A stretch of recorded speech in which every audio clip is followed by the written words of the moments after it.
1 Peter 3:15 tells us to always be prepared to make a defense to anyone who asks you for a reason for the hope that's in you.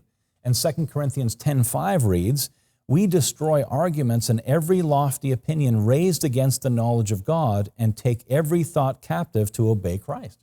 Children are so bombarded with evolutionary thought that many are turning away from what they've heard in church because they believe science has disproven the Bible. Yes. A study by the Barna Group released in 2018 said, nearly half of teens, on par with millennials, say, "I need factual evidence to support my beliefs," 46%.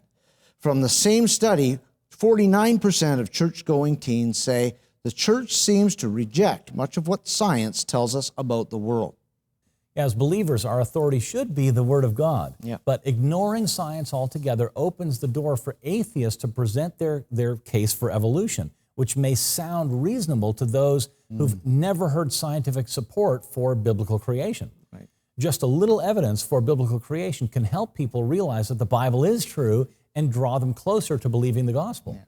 Street evangelist and pastor Russell Wallace wrote about a young man named Danny who no longer believed in God like he used to. Danny had already discarded the intellectual aspects of his faith because of his exposure to the constant barrage of evolution in school. He had no answers to defend his faith. Now, Wallace shared some evidence that the Bible can be trusted and answered some of his questions. "I could tell he was thrilled he could believe in God again." He added, "You gave me reasons to abandon my doubts." Wonderful. Yeah.